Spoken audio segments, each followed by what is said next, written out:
Hello, everybody, and welcome to the 8th episode of Like Clockwork. That's a podcast of Chicago filmmakers. Chicago filmmakers just finished a really successful run of the Onion City Experimental Film Festival, and in continuation of all the festivities that we've had going, we are now inviting Vast Lab to Chicago filmmakers tomorrow at 7 p.m.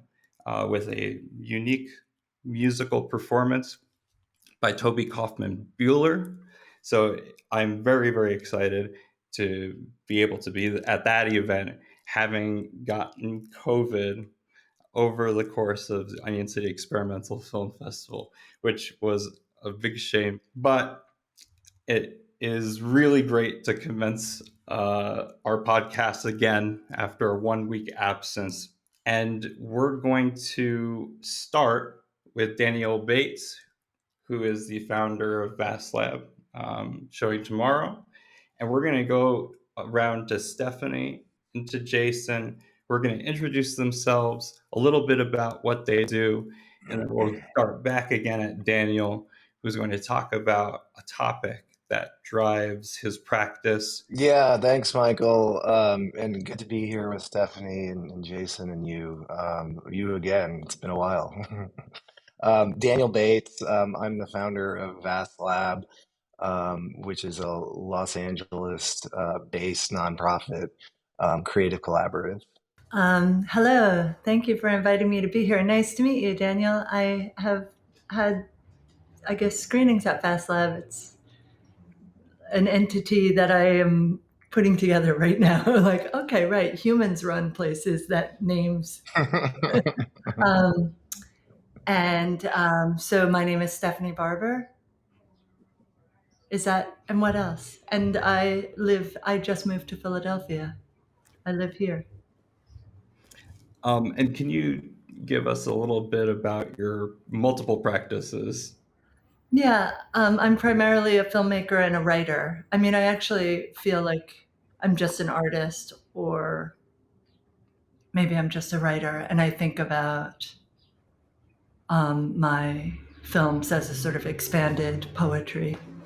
I make a lot of work that sort of tries to ask language to move beyond maybe the page, and also maybe even prosody into either music or objects, material existences, or moving images. And I mean, books. Yeah.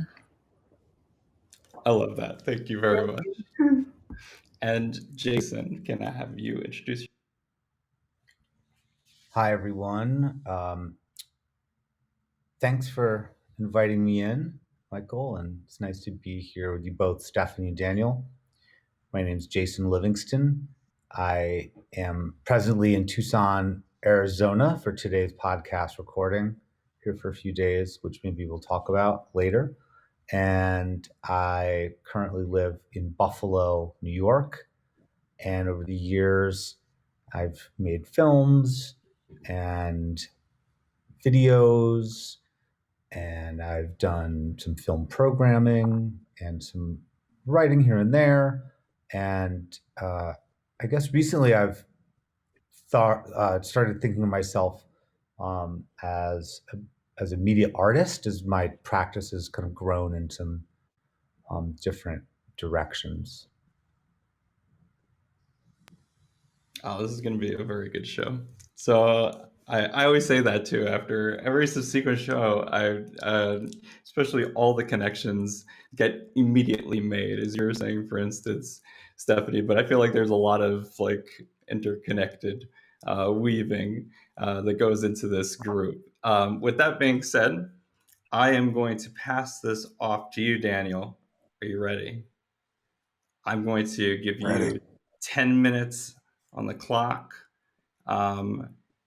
and the floor is yours.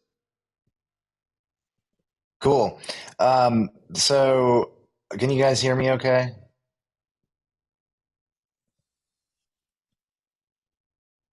Maybe because the Yes, floor is we can. mine. Yes. I don't hear Yeah, you're anyone. good. Okay, sorry. I thought I dropped audio. So I love what you guys have done in terms of the theme here from an introductory perspective of what makes you tick and what drives your practice. And I would love to focus our conversation today around something that is the foundation of what spawned Vast Lab back 6 years ago now in 2017, and something that's been, I think, close to my heart, when I started making films in San Francisco in the mid 90s, right? That was my sort of origin story, was skipping Los Angeles and going straight to San Francisco to study avant-garde film, right? And so um, that was something that in the mid 90s, right? As those of you that know the Bay Area, it was a different place creatively, right? There's still some great things happening in the Bay Area, but you know, the 60s was the renaissance, right, of that, with Canyon Cinema and a lot of the cool stuff that was happening in the sort of early Bay Area avant-garde movement. Um, for me, the mid 90s um, was sort of the next generation of that, and I was there for 12 years and really got to dig in. And um, what I took from that, aside from meeting some just amazing people and artists in that, was the spirit of collaboration, right? I mean, it was just a tremendous place of collaboration, right? Multidisciplinary, safe, space to just really do, um, mind expanding work, right? And that was something that um, has stuck with me, to this day. And that was really sort of the thesis in um, founding the Vast Lab in Los Angeles, right? I almost think of it as a creative gym, right? Something that is a safe space for folks across disciplines to collaborate, right? And so for me, what makes me tick is the literal, there's the semantics of, like, what is experimental film, right? And I think it gets it gets a bad rap, like the definition of experimental film. But I think of the definition of experimental film, or avant-garde, or whatever you want to call it, um, literally, right? And that's what the Vast Lab is about. It's about experimentation. It's about getting different people in a room, some actors, some filmmakers, some musicians, some artists, two-dimensional. I mean, we've had all sorts of really amazing collaborations and magical things happen by having everybody come together in one room to collaborate and to create. And so that's something that um, being in Los Angeles, right, and being sort of in the belly of the beast from an industry perspective, is a breath of fresh air. And I wanted to, really have that foundationally for creatives to, and a lot of folks that work in the industry, but then can exercise their experimental muscles, in a lot of the stuff that we do. And then, I'm super excited to bring this to Chicago. Um, this is our first tour, if you will, right? And so um, I think the next phase of the Vast Lab is going to be, Chicago, New York, San Francisco, like other creative hubs. Where can we sort of emulate what we've started in Los Angeles and just expand that collaboration, and do some cool things around that? Okay. It's really hard to like listen to, like, I have all these questions for Daniel. It's hard to listen and then just go on to the next thing. So I'm sorry I just wrote something, because I am like that. First, I just I wanted to write a list of things that I like to talk about, and all of the things that I like to talk or read or think or listen to or think about. And actually, I think I want to do that, but I just did this like an hour ago and I didn't get to all of the things, but I think that would be a nice book. Like, these are all of the things, and some of them are just a list, just a one-line item. I like to, think about oranges, and some go several pages into why that might be a sort of interesting topic.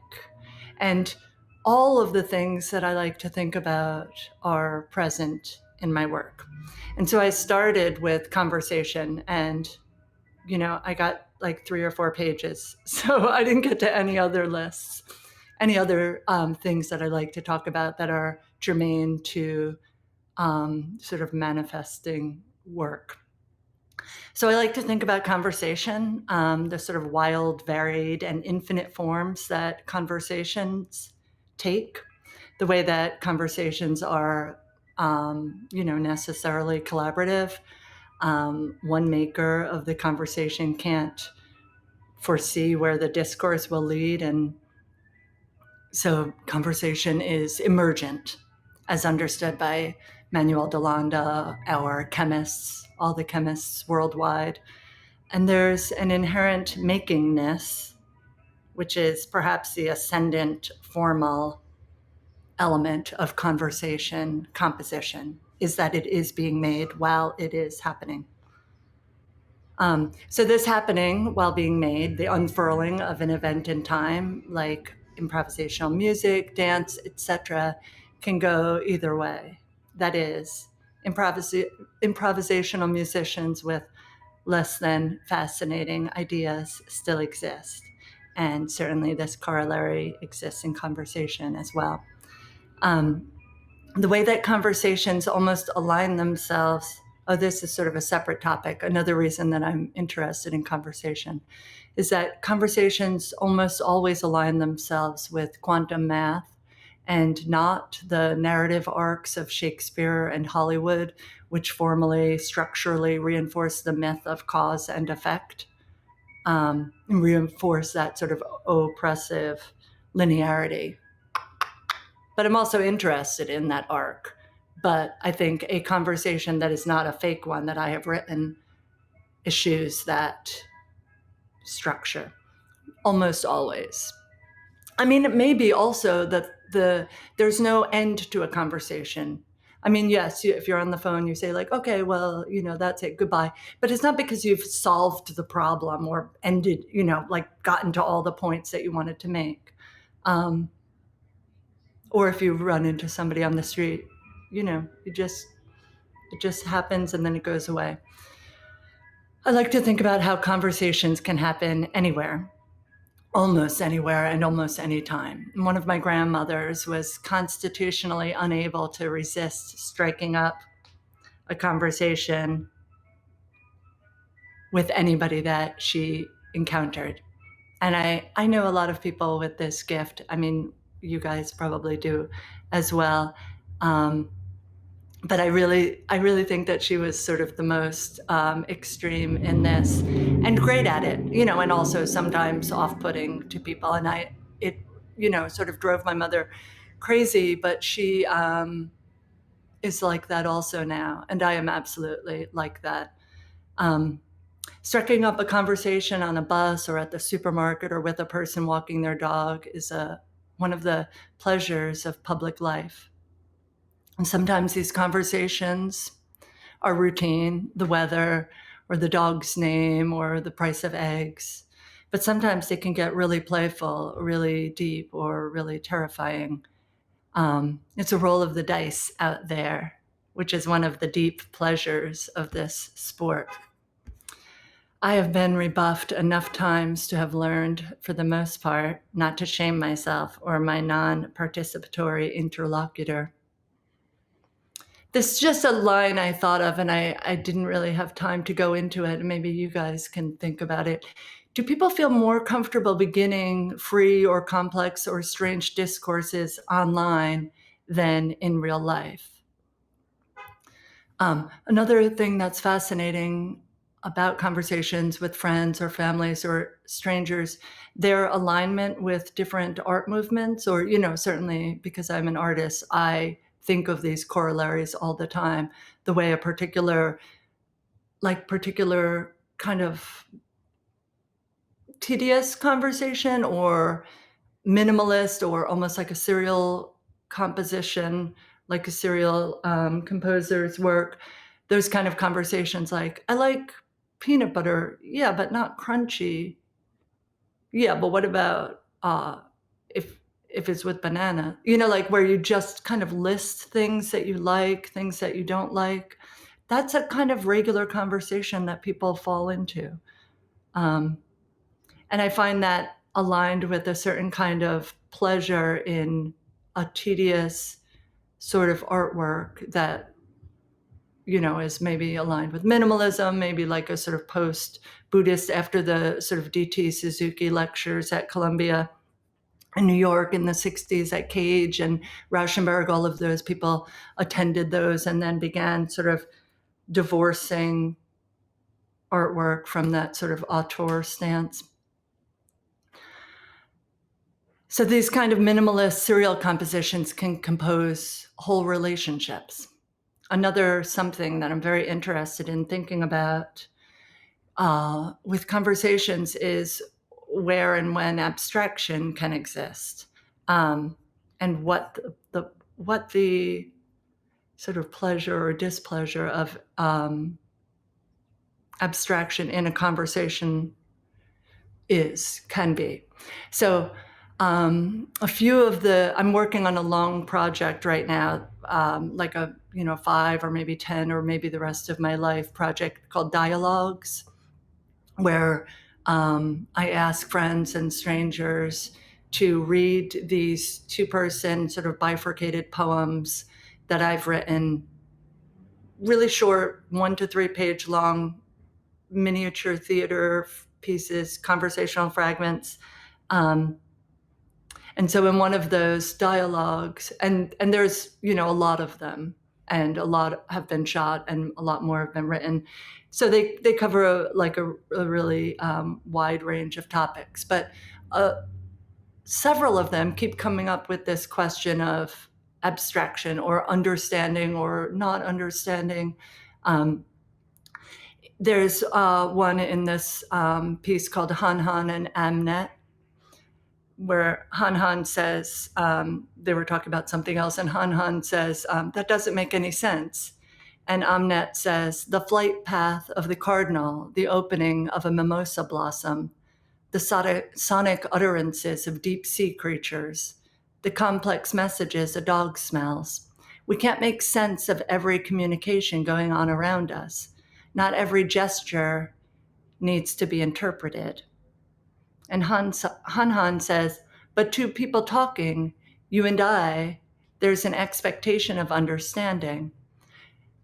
And Amnet says, but you do understand me, Han Han.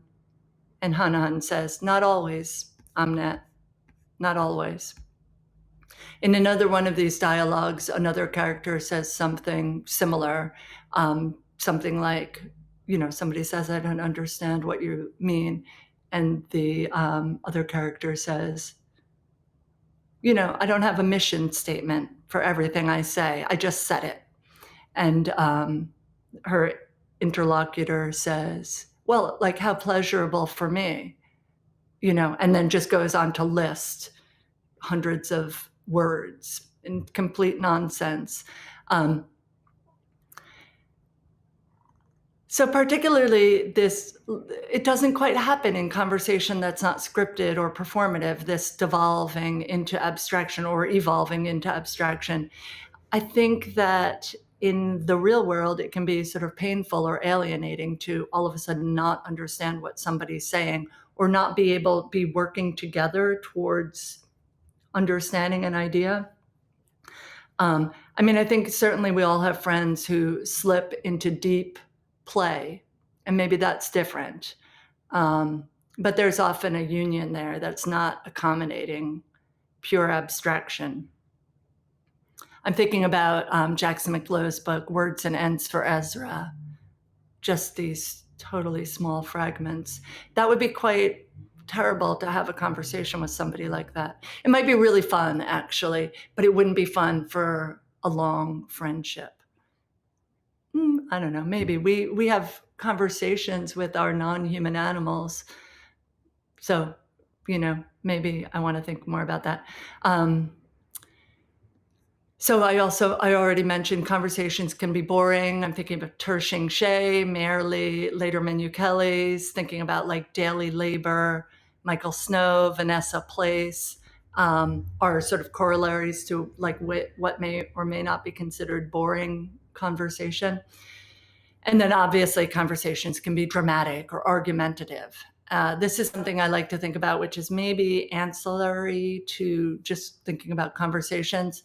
But I've often recognized that it's sometimes hard for people to talk about big ideas or political ideas without leaning heavily on what I understand to be a really tedious form, which is argument. It's difficult to find fascination when one person is trying to, like legislate their statement. I think this is something I want to think about later. But I guess I'm sort of for a discourse that doesn't try to stand behind any of its statements, that attempts to contemplate an idea as opposed to prove the idea or insist that an idea is right, is maybe more fun for me. And then I wrote, I'm running out of time, but I would like to make a more comprehensive list of the ways that conversations inspire art. I think that I've used up all my time, and I have 23 more hours of thoughts about conversation to share with you all. I am. That was amazing. My mind is already racing, and I've been jotting down notes the entire time. So I agree with you that the one issue, of course, is like this.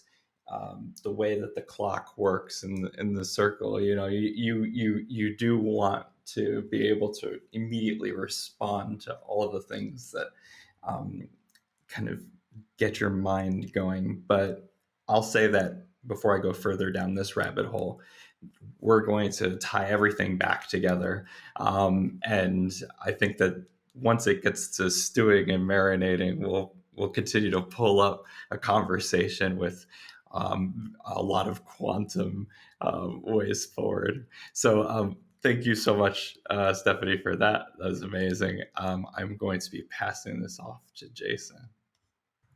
And the floor is yours. Thank you, Michael, and thank you, Daniel and Stephanie, for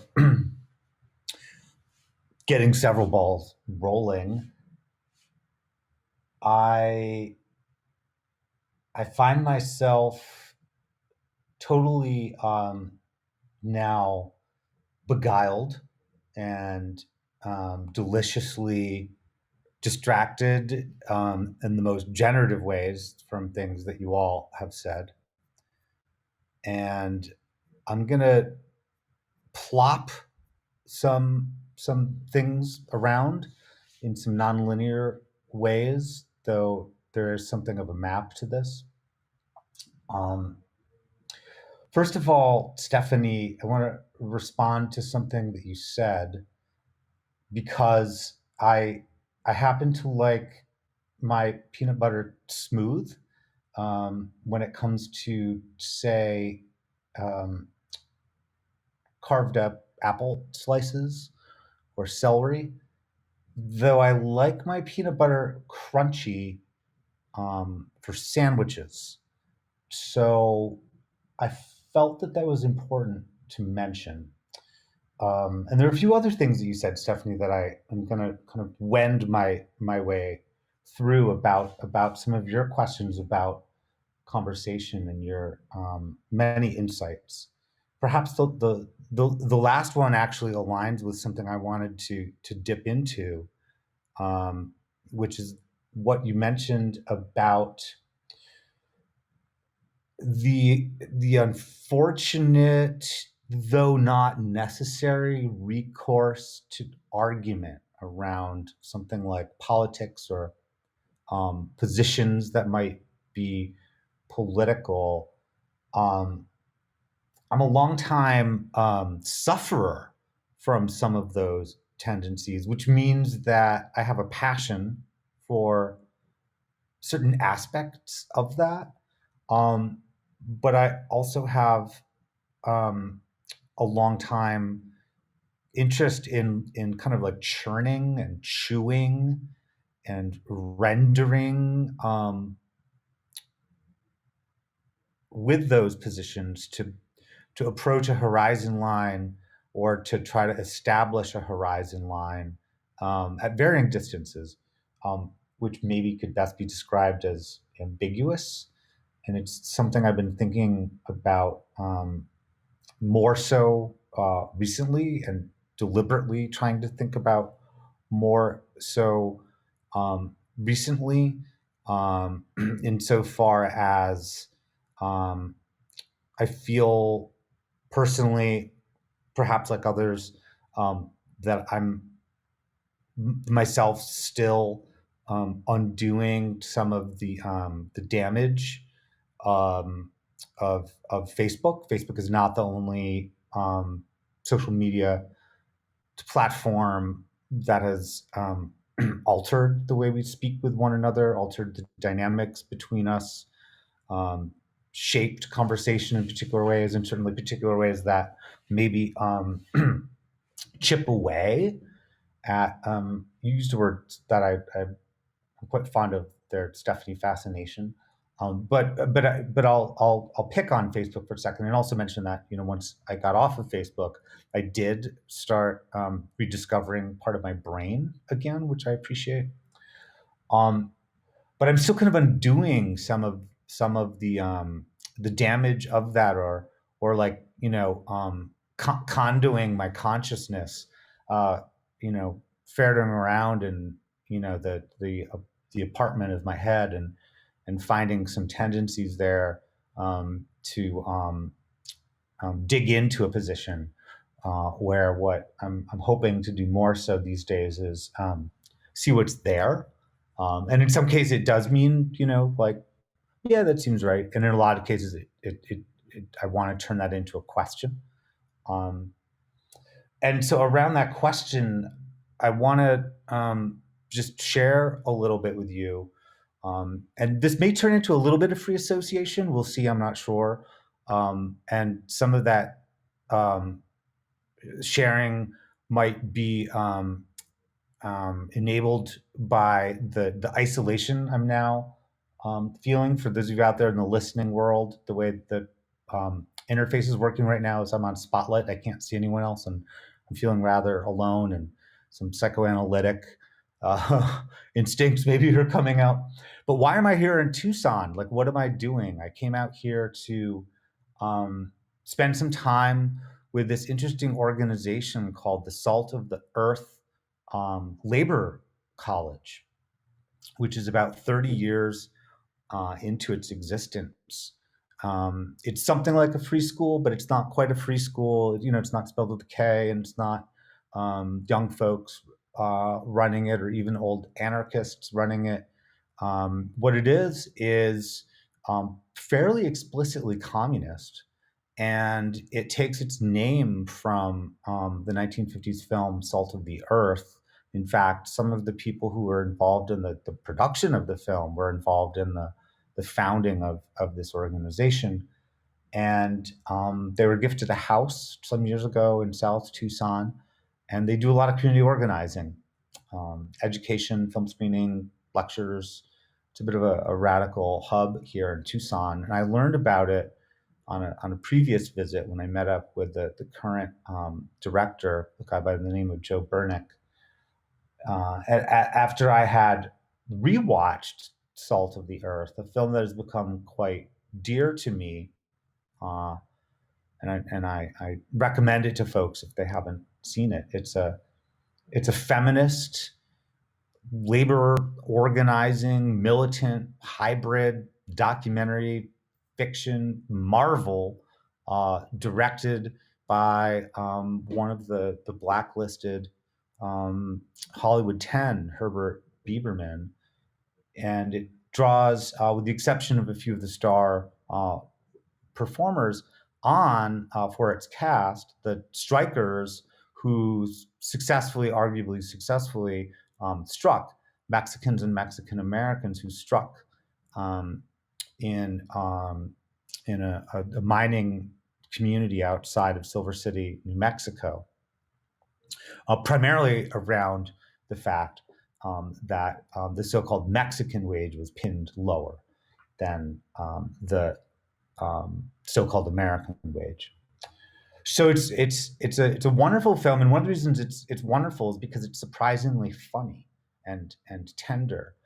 And so for something which might be thought of from a distance as a bit propaganda-ish, reveals itself to be just lovely in its softness, in its realness, like domestic disputes as well, like behind the scenes drama. And what has really entered my mind recently is that I think it's maybe time to take a look at this film again. I mean, certainly for me, but maybe others might be interested, because I feel like in a lot of the contemporary art I'm seeing, and a lot of the contemporary moving images I'm seeing a lot of like real fascination with rocks and minerals and like groovy things that have a lot of shared conversation with the hard sciences. And there's like an interesting kind of force field emanating around the question of extraction. And this film could be really interesting to look at, I think, for folks who are interested in those questions. But why am I here in Tucson with a Super 8 camera and some audio recording, trying to figure out what to shoot, what to record, whether to do so at all, really? This guy Joe had told me that there was a collection of VHS tapes here. So I went over there yesterday and I looked in this box, and it's like, kind of, there are a few there. But really what I found were a lot of pamphlets and posters and a space that's still very active. And so I'm going to go over there tomorrow and maybe shoot a little more film. We'll see. It's a community gathering about healthcare. But today I tried to get myself into something of a filming mode. So I went to a botanical garden, loaded up my Super 8 camera with some Super 8 film, obviously Ektachrome, that I bought from Mono in New York, and didn't know what I would shoot other than something of like, let's begin with flowers, and a lot of close-ups of flowers, with something of like that hunch that sometimes you have, that you'll see your way through the filming, see your way through the lens of the camera to discover it is, that it'll emerge, like there'll be a conversation between what it is that's not yet in your head and what it is that's in the frame. And shot a lot of flowers for about half of the roll, until I came upon the kind of butterfly hut and stood outside, and I looked through the glass and saw butterflies feeding on some citrus that had been put out for them in this bowl, these big beautiful butterflies. And so I shot that through the glass and thought, well, now something has shifted. We're like in this different world now.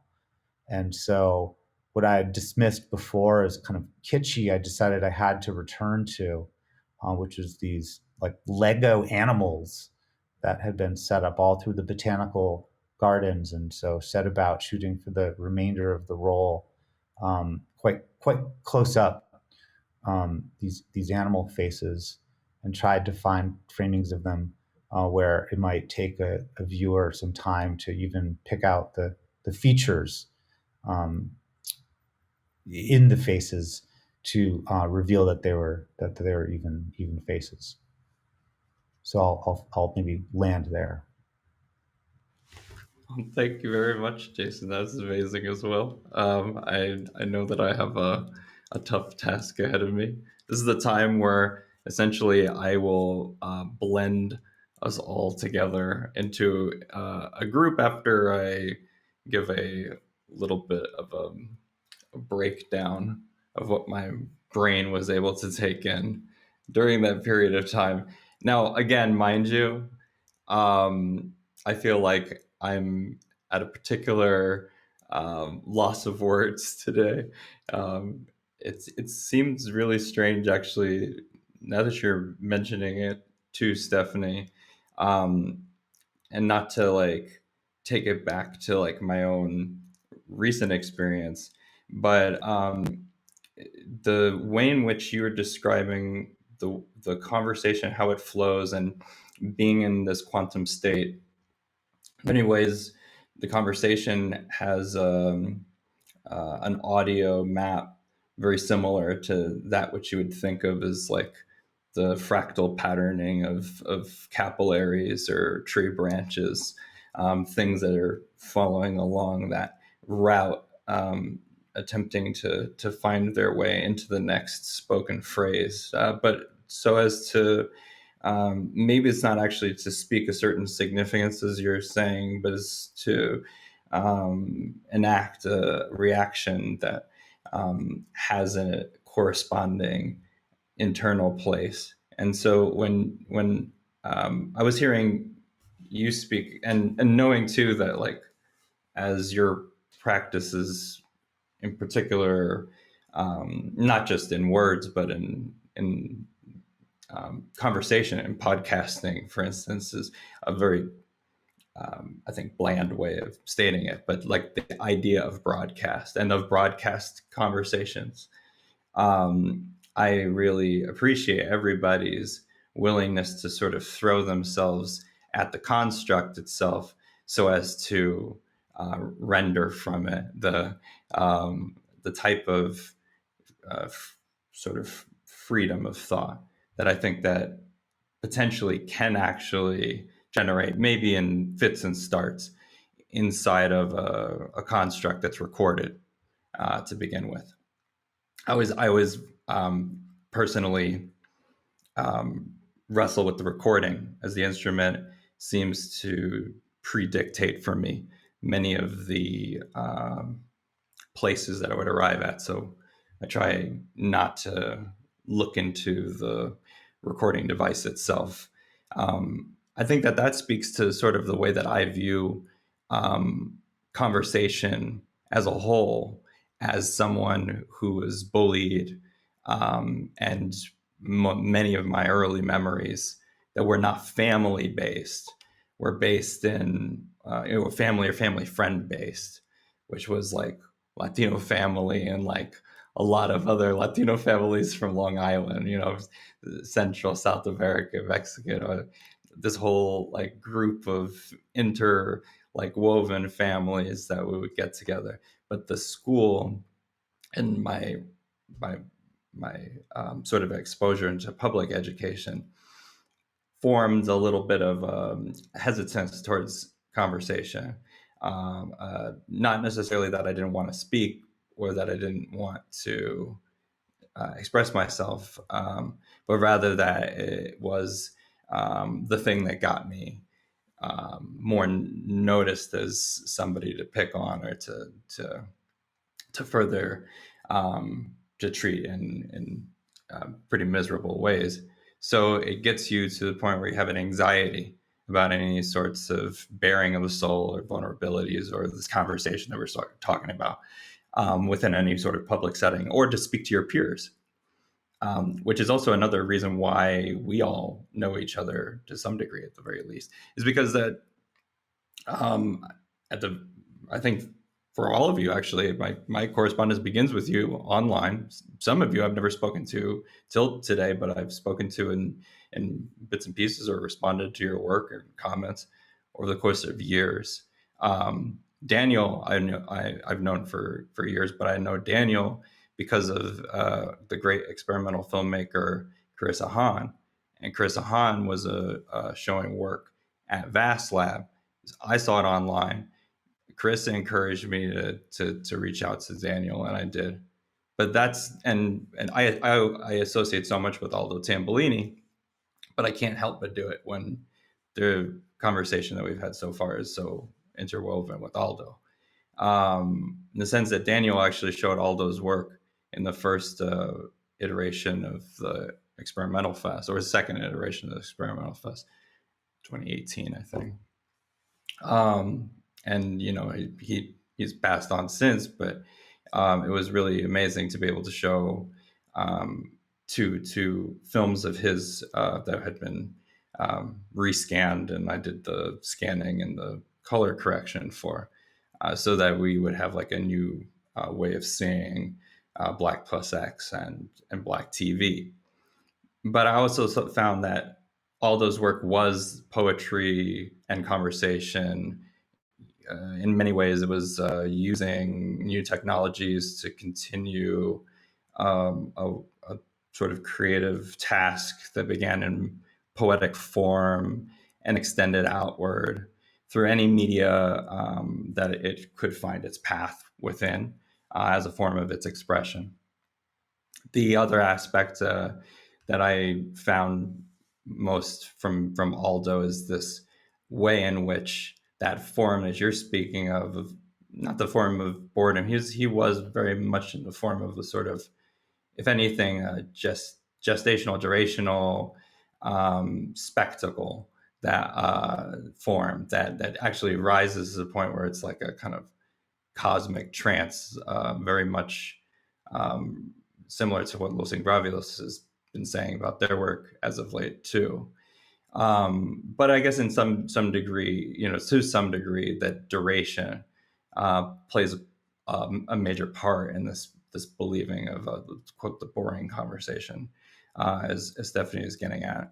But also this minimalist conversation as being that which is like resonant in so many different ways, so as to abstract the conversation, but allowing for the root of that expression to kind of be rethreaded in ways that allow for like a relationship with the artwork as a space for which to form a self-introspection that in itself reveals a form of consciousness that would otherwise not be visible in relation to new work, in relation to other consciousness as well, and in the way in which our meaning or our language, hopefully in a form of good faith, can be reciprocated and more can be added upon it as it goes through.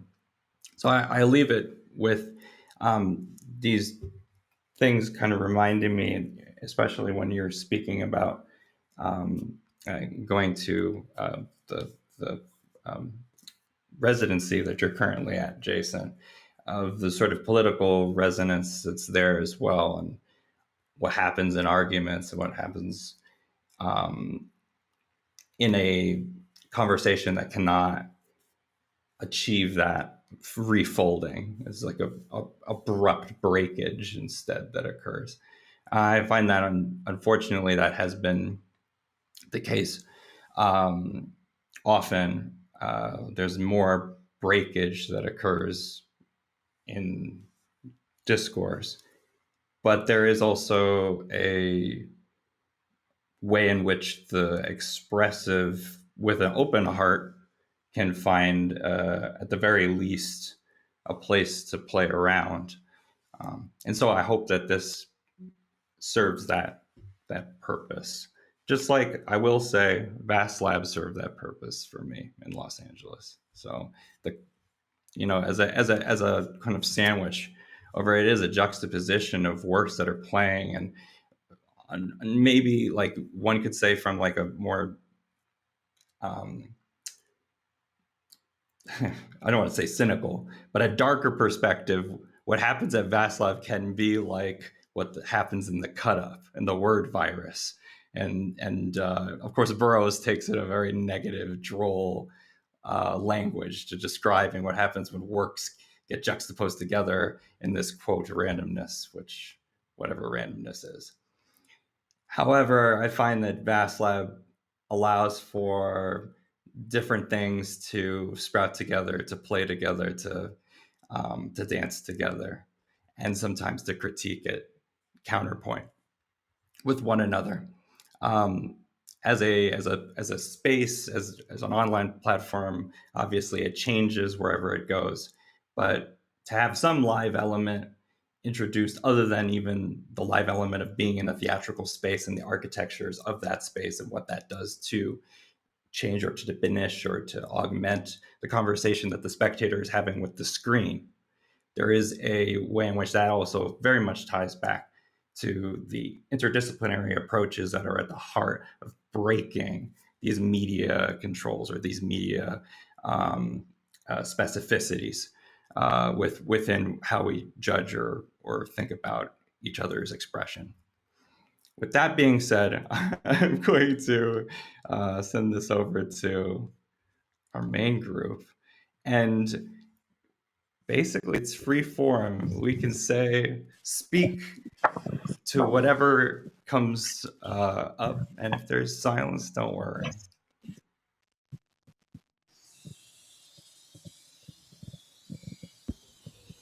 I was thinking about this. Do you guys know David Bohm? He's this great physicist, beautiful man. He did a lot of work with thinking about quantum. It's because you mentioned quantum, and it really was where I was going with that part.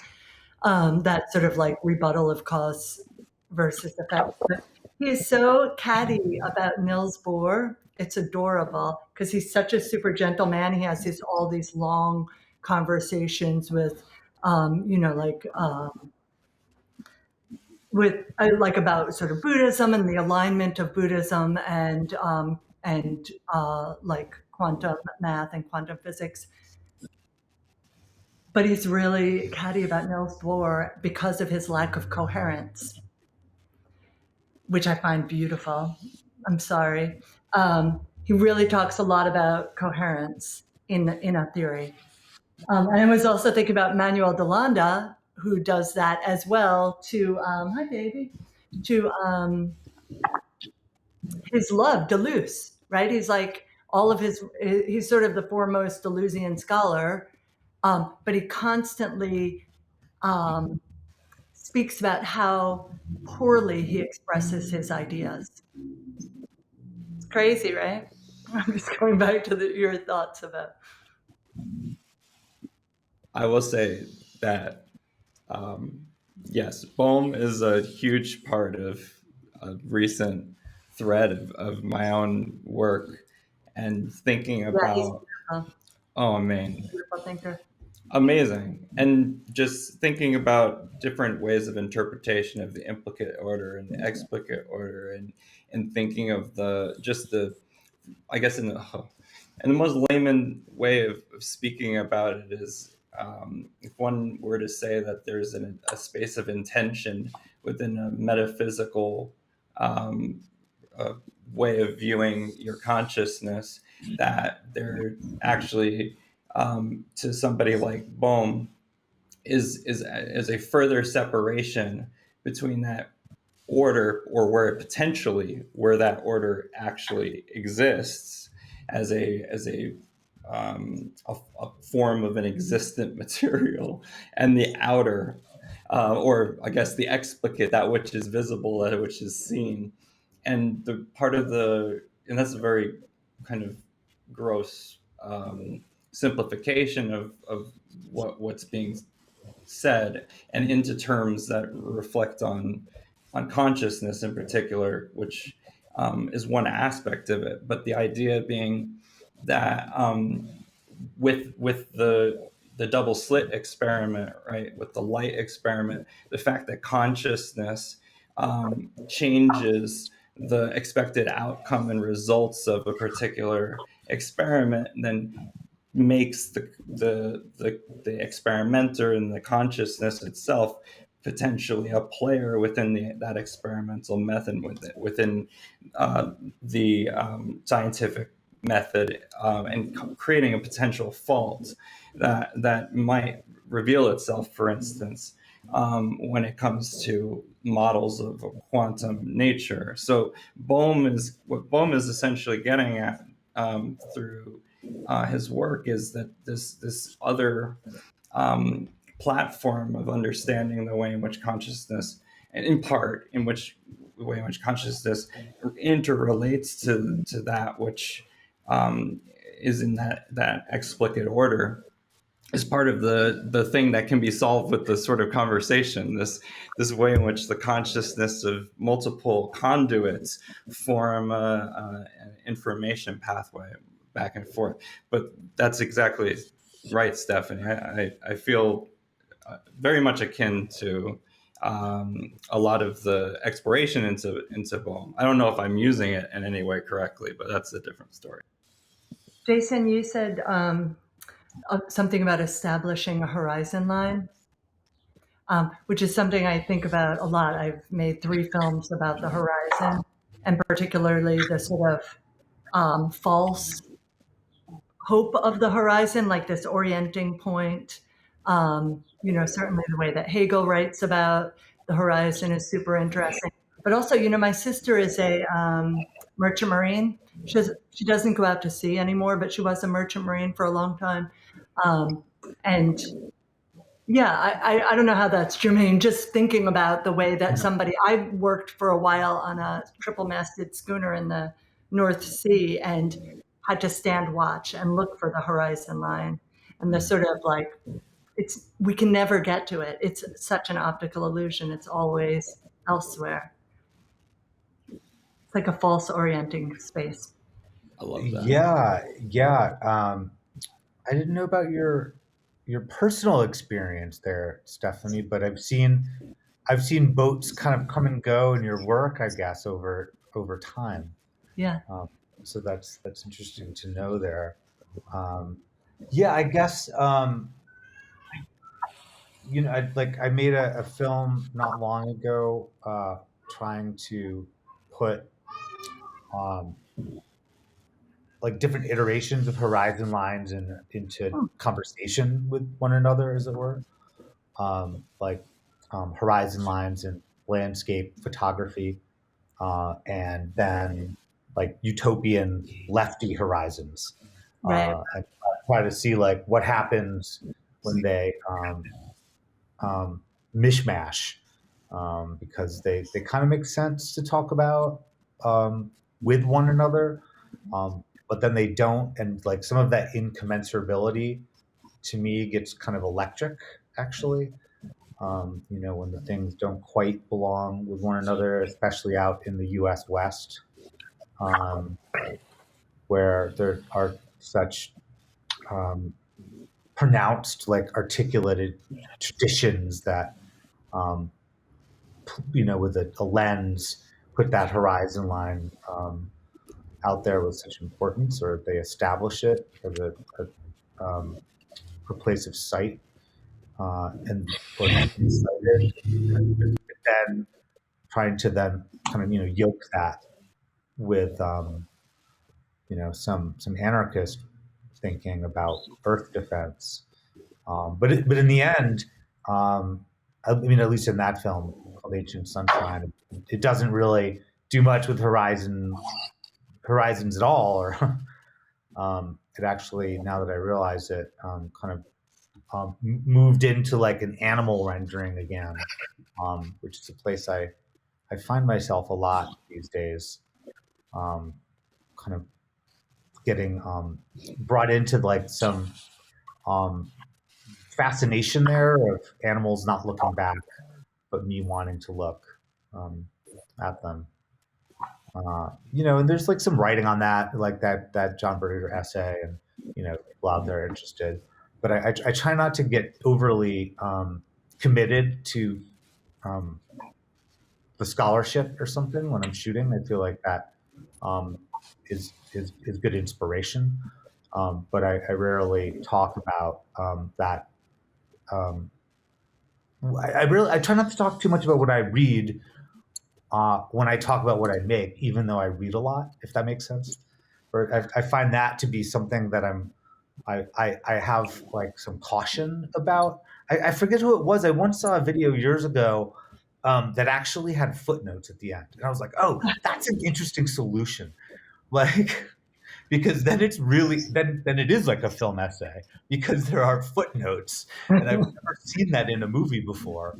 So I thought that was kind of a fun tactic to use, like it almost like resolved, at least for me, some of that like not knowing what to do around that question.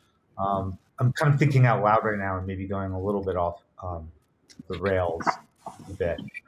But this math stuff has me curious, and I'm going to have to follow up on that because um, I wrote down at first the exquisite order, but then I heard you saying the explicate order. So I'll have to see where that Yeah, goes. basically, well, Bohm is a physicist who worked on the Manhattan Project, is my understanding, and so he yes, the two terms are the implicate order and the explicate order, um, and it's a lot of it is over my head. I mean, Bohm is a an interesting figure to like explore, but I do my exploring in like a very like roundabout way, and so it's helped me out because it's led me to the things that I'm looking for. But I guess the you make a couple of really amazing points, and so I'll try to be quick about them. The vanishing point. I mean, the idea from Stephanie as well of this never ending thing, like that illusion of the end and the finitude that you're sort of speaking about also in your presentation earlier, Stephanie. Those are the things too that I think draw in a sort of representation of time in this sort of spiral form. The way in which we have this illusory sequence of the frame image as like a reference point or a referential of that timeline, and yet at the same time, the way in which it's so much more complicated and the compression expansion of time, how that shifts and warps our space is constantly, even in the quote most natural setting that we can potentially be at, always still bound by this sense of that vanishing point, which also isn't infinite. Is just that in relation to us, it's quite impossible to think. But that brought me to VR, because VR, it requires you to actually stabilize that vanishing point. So I guess another question I add back to it in regards to that, but also like please take the conversation wherever it goes, is to think about like what does it mean that we have to do like these false stabilizations of the thing that we exist in, like physically, in order to acclimate ourselves to sort of technological simulation of it, and where is the divorce occurring? The what is the missing? What is the vacancy between those two sort of forms?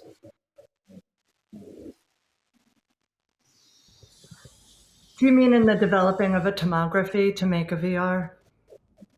Yeah, and well, when it comes to like, for instance, video VR, it's about like literally just practically straightening the horizon out so that you don't have these curvatures. Because eventually, some people get a sense of simulator sickness in response to it.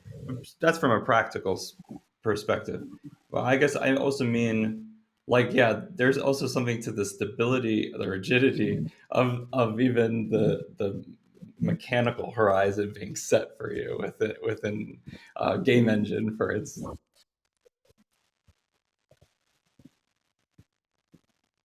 Could I chime in here maybe?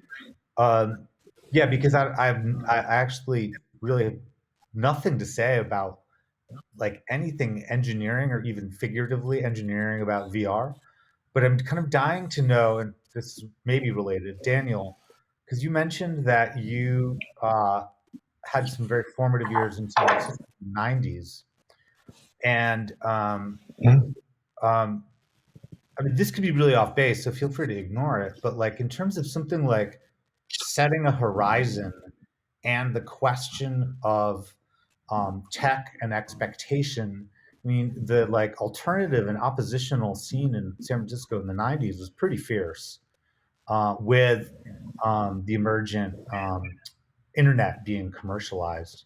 And I'm wondering, like, maybe just how that like felt in your body, felt in your world, or whether you've carried that with you over these years, or if you could just maybe say something, share something a bit about that historical moment, or as it continues too. You know what I mean? It's not locked in time. Yeah, no, and I have a additional unique perspective in that I also work in that industry, right? And so it's this friction that I deal with every day, and honestly, like it's fueled like my creative passion around what we started with the Vast Lab like nothing else, right? I mean, I had sort of first wave, collectives that I was a part of or tried to start, pre-internet in the mid 90s. There's Film Arts Foundation that's no longer, right? There were a bunch of like grassroots organizations, like Craig and ATA are still around, which is awesome, right? Like that's kind of the last standing from those days, right? Um, but yeah, it's huge, right? And I have conversations about this, I think on a weekly basis in terms of, being in San Francisco in 1995 and watching that sort of creative culture get strip mined and seeing what it is today. And I would argue like, there's a reemergence of it that's coming and it is cyclical, right? And I love this idea of horizon and the capillaries and the conversation because I think that's relative to, what we're talking about historically of it's going to come around, right? And it's an evolving conversation. Um, but yeah, I mean, I think that, I love too thinking about, you know, us being boxed in, and this kind of dovetails with what Michael mentioned around VR, because I would say, that notion in VR is unnatural still. Like that technology has not evolved to where it needs to be for it to, operate with our minds where folks are getting sick, right? I think there's a long way to go from a technology perspective. Um, so I think that yeah, I just love how all of this is tying together from the conversation standpoint. I think social media, though, is a big one, right? I mean, we were all kind of in a similar fashion to my VR example, like we were boxed into social media during COVID, right? And we were online, and there were not in-person conversations. What word are you using? Bopped or locked? You used it twice. I can't. We're bopped in? Boxed in. Oh, boxed. Sorry. But I like bopped in. I might start using that now. You're bopped in. But right, so I think about, and I have three small kids, and so thinking about how, they in their formative years like that, like akin to, the magical time that I had in the 90s pre-internet, like our kids are starting in this box, right? And how do we get them out of that? And how do we, dovetailing to what Michael also mentioned, folks that struggle traditionally with starting conversation or that are shy or that are bullied, like how do we foster music and film and art and different forms of conversation that they can sing, right? And that's really, when you think about the Vast Lab, it's about conversation, right? Like, and it's also about new conversations, right? Bringing these multidisciplinary things together, and it just serendipitously creating like magic, which we've Michael and I have seen happen like almost in a spooky fashion in some of the shows where you're like, wow, that's really cool. I mean, just really quick to add I don't know on. if that answered your question, Jason. 100%. We had bands at the Vast Lab that are really amazing too, and like their participation reorients like the space around it already, and so there's something about the live music model to creating a space of conversation as well. Oh yeah, Well, do any of and that you? was Oh, sorry. something. Oh, go ahead, Michael. Oh, no, keep going. I was going to ask if anybody plays music in their practice.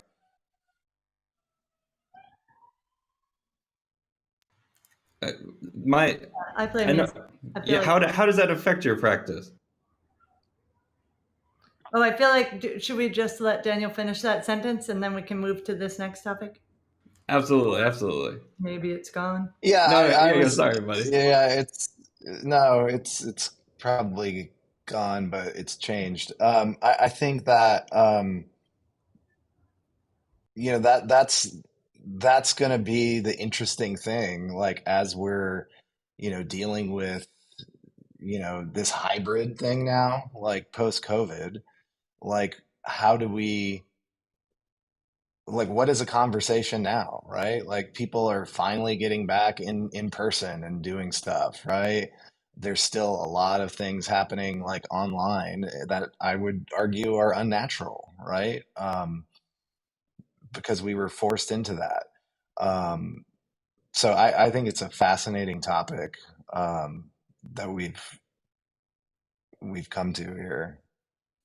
I'm sorry for cutting you off, but it reveals my idiosyncrasies. So I mean, I guess that, like with having kids, or you said that San Francisco, everything is cyclical. I mean, I think we need a time travel machine to know, but it seems like there's one part of my hope, which is that, yeah, so we just have these different kinds of humans running the world that are super digital. They are all online. They can barely look at a person in the eye in real life. And maybe that's okay. Like maybe, like maybe that's just a different iteration of human at this point. If we think, oh yeah, everything's cyclical, and then, whatever, all of our tech crashes and we're back to druid times in 30 years. I mean, in a sort of sci-fi way. But I also do think that, like maybe everything isn't cyclical. We don't have any real method of proof for that. Obviously everything thus far has been cyclical, but maybe it won't continue to be so. I mean, it wasn't cyclical for the dinosaurs. It's not cyclical for the Peruvian golden tree frog. They're just done. And maybe that's another, I don't know, space. That was like, could be good, could be bad. The future. I mean that you just opened up another 3 hours of conversation with that. Yeah, seriously. I love it though.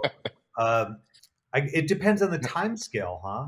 Around that question of the cycle. I love any thought of timescale. I just wanted to say that quick.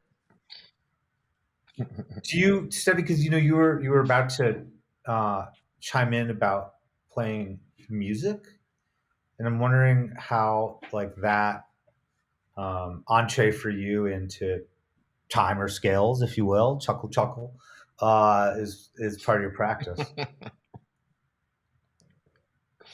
That was a lovely segue. You're very gracious, Jason. You like sort of called Michael's question back in, called me back in. I, though, do like to think about, I recently, or during the pandemic, I was writing also conversations. I had a weekly radio show podcast with a friend of mine, Xavier Laplay in Milwaukee. And he would make the music. I would write a song each week, just singing it and sending it to him, and he would write music to it. And I would write a 30-minute conversation, like about 10 pages of these two creatures talking. And what the beings were was sort of, there was just so much slippage in that character development. And a lot of what I was trying to write was maybe thinking about the perspective of time from a tree, time from a mountain, sort of watching these super spazzy humans, or even, so many beings are so incredibly speedy. Cities are speedy to a mountain.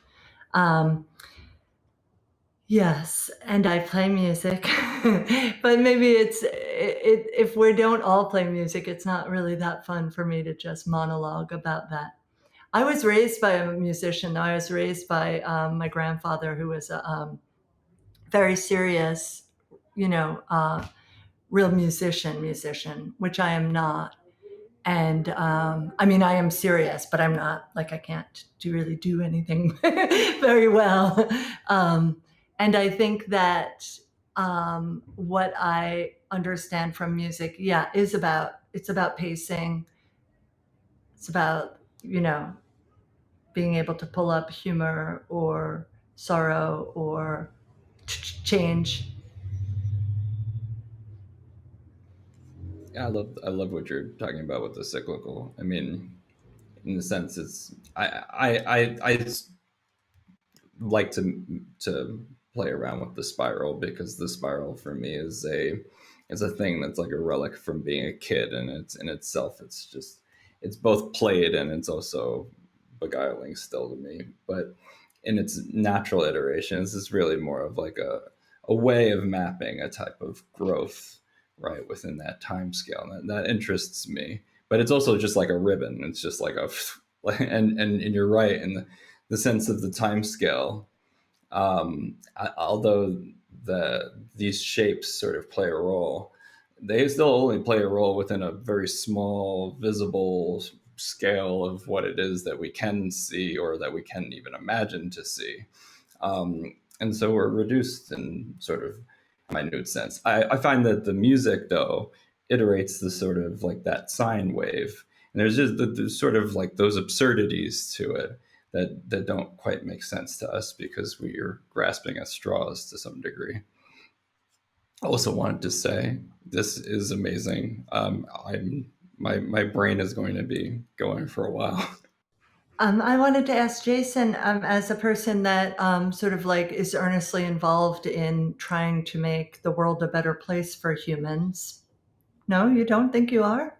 You are. That's like a big part. Maybe you're wrong. I'm not the You're boss. good people, yeah. Well, I think, people can be good in a lot of different ways, but that's it seems like a core of the way you spend your time on the planet artistically. And does a question of, that temporal scale threaten that kind of work, or make it Back, feel back on the couch, huh?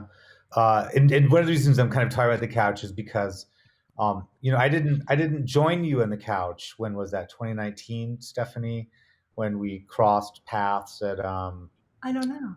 in Image Text Ithaca. Oh, that's right. Did you just come Right. for a weekend? I just like kind And of I did that. I've done it for many years. yeah. And I did the We therapy. can I'm we sorry. can kind of open that up, but Stephanie has this piece where people can go and kind of sit with her on the couch. I leave it to you to explain.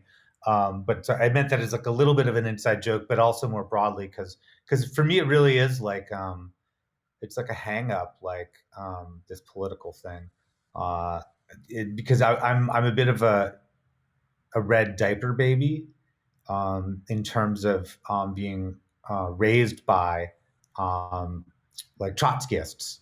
By dirty Um, commies were your parents? yeah, basically. Wow. And so it's like it's hard to shake. And so one of the ways I think I try to shake it in a way is to try to like bring my funny version of poetry to it, or my like interest in the ambiguity of language, or to try to work out like a visual vocabulary around it that isn't very straightforward.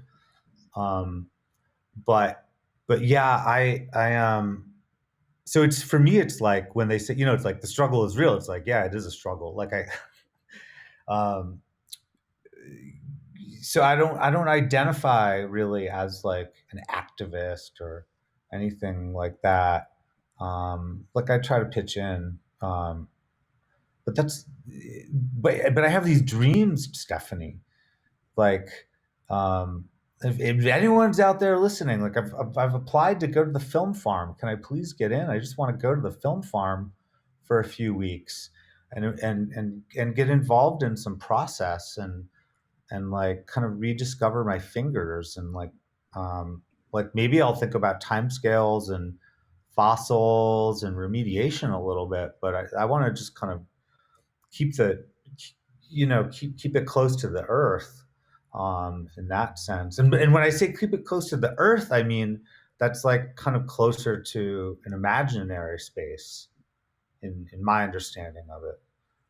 So that's not like the facticity of the geology or something. It's like, for me, that becomes the grounds for fantasy, or so I imagine. That's what I daydream about this. Like, again, it's like, what am I doing out here in Tucson, monkeying around with these commies? Like, again, really? Like, I mean, I'm kind of trying to get at a point here, which is interesting. There's some material here that I'm like lifelong project, still trying to like try to figure out a way to bring a kind of like generous plasticity to, if that makes sense. That's why that begins to answer your question, Stephanie. I mean, I want to now put you back on the couch, because that was a very different kind of answer. That wasn't necessarily about your work. That was about your like emotional response to where you are in your work, in your life's work, which is so interesting to me. I just feel like, thank you for saying that. I think that's so vulnerable. Like, you can continue to work in this way, but perhaps you want a different sort of facet of your imagination to be at play. That's interesting. Although I do want to say that, like, burying some film in the ground, also very political, like necessary. Totally. Yeah. Really, fair enough. Yeah, I think it's really beautiful. I mean, is some of your thinking about that a sort of like pre-humility? Because people, like, there's a certain like, oh, you're one of the good people doing people work, so like you're trying to offset that, or is that actually a thing you're struggling with? I'm sure it's a little both, but you know what I'm asking? Right. I do know what you're asking, and I feel that that's like a very, very good question and a very hard question to answer. Like, how reliable could my answer even be? Right. But to try there, yeah. I mean, I think it is like, because I know some folks who I think of as like outstanding organizers or something. There is that way in which I feel strongly like step back, like that's not me, and they do that work, and so I kind of comes from a place of, yeah, maybe it's humility, maybe some respect, but there are other kind of voltages operating probably, in that scenario, but I mean, to flip it around, like, Stephanie, like, I think of your work as sometimes quite politically radical. I mean, how are you comfortable using that kind of language, or how do you adjust that vocabulary, or work some of that vocabulary into your either like public-facing self, or even in your interior self, if you're willing to go there? Yeah. Well, thank you. Yeah, I think I feel aligned with like a deep radicality. And yeah, I don't know that it's necessarily something, it's not something that I write about in a artist statement or a grant application. Because I mean, in one way, because I'm just like bad at career. In another way, because I do feel this sort of like wily desire to not identify with anything. It has to do with sort of my, sort of spiritual belief and practice, but also there is a certain particular type of political art that is often, that just feels there's very little room for play or strangeness or that I really desire in my art. I want hard working leaps, like the most advanced gymnast, but not nonsense.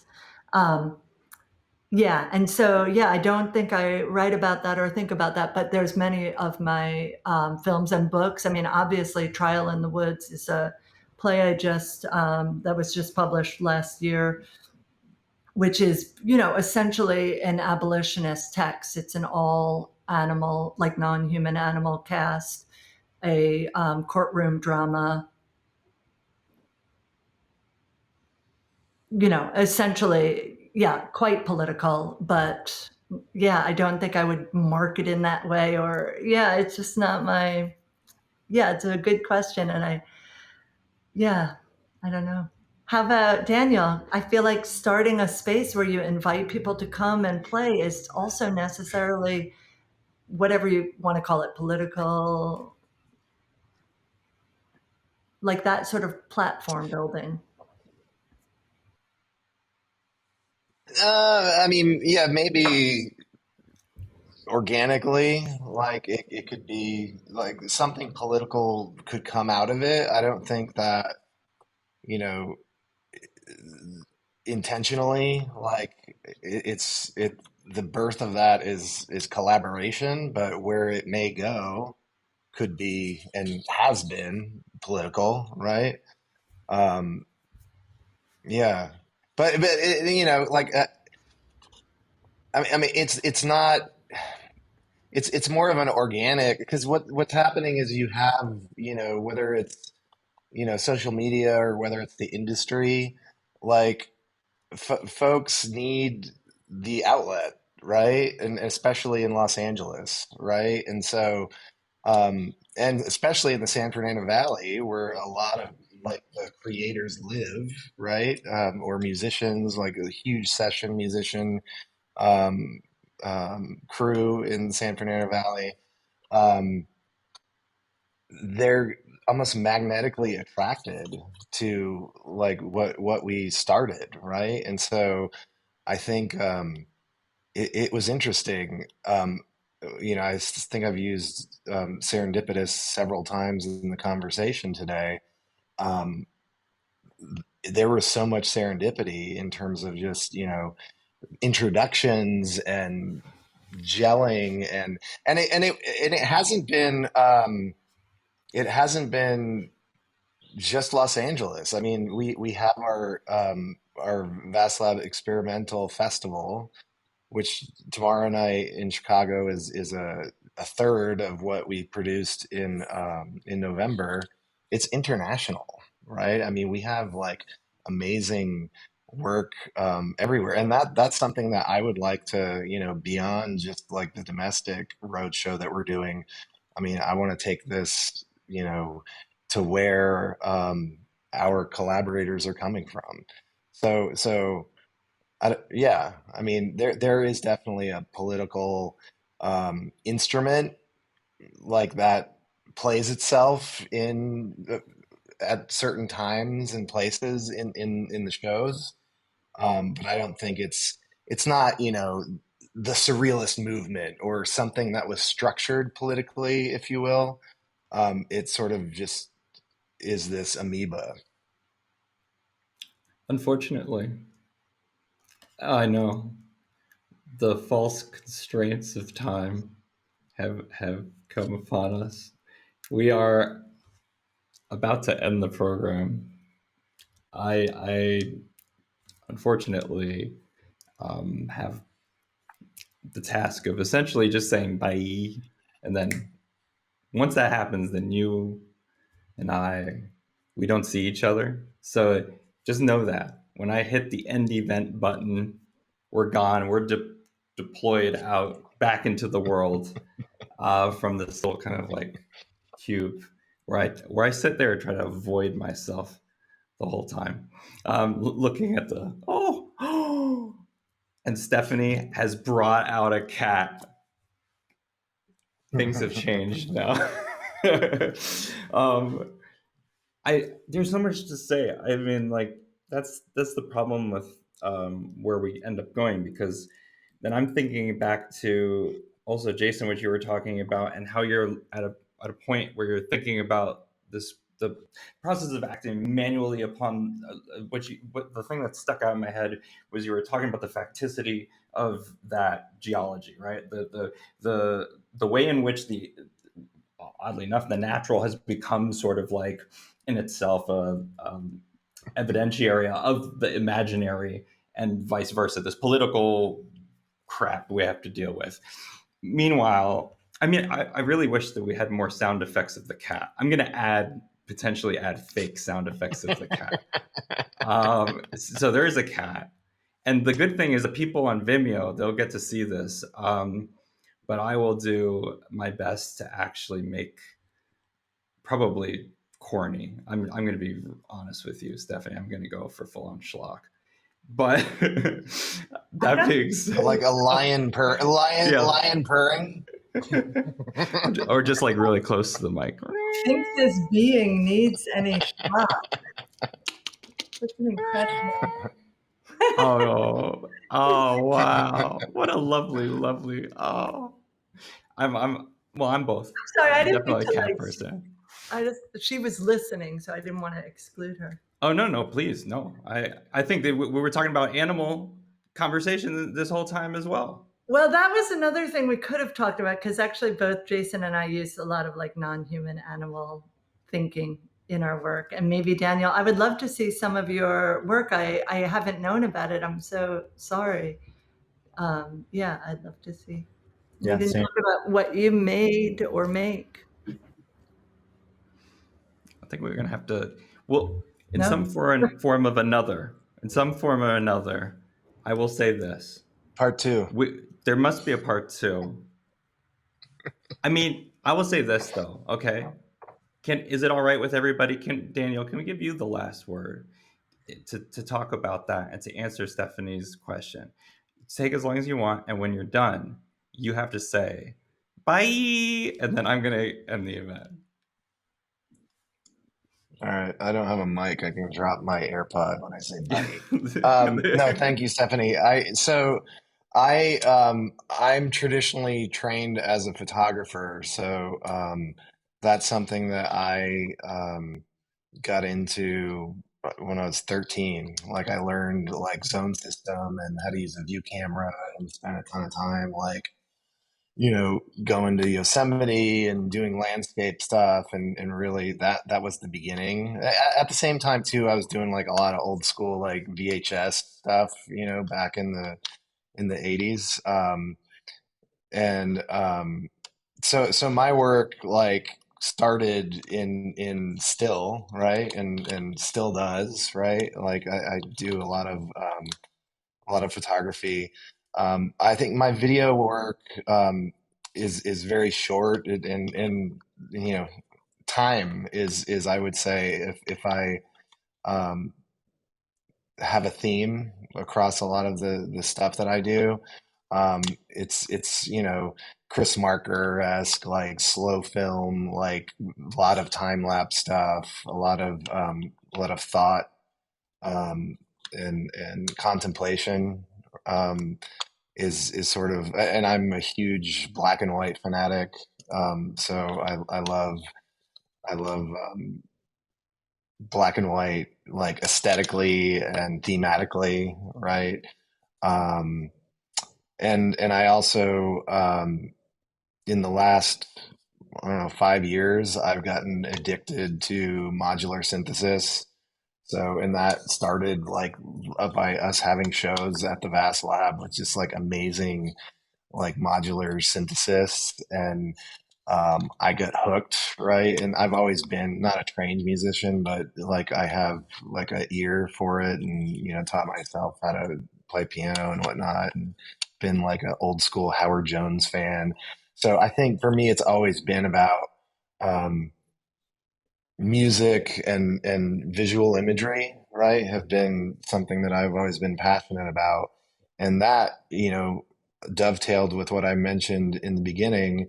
Um, of our conversation, in terms of like the early days in San Francisco and the 90s in San Francisco, um, is the foundation of what has become the Bass Lab too, right? Like music and film is kind of what it's gotten distilled down into in its current iteration, um, and the collaboration around those disciplines. Because for me, like I love creating things myself, right? But I've become, I think, less selfish as I'm like turning like 50 this year. Um, so I actually enjoy collaboration more than um, creating work solo, like at this stage in my life, where when I was in my 20s or even in my teens, it was all about me, me, me. Now I'd rather it's jazz, right? I'm an old guy that's into jazz. This is kind of how I look at it. You have to say bye. Oh, bye.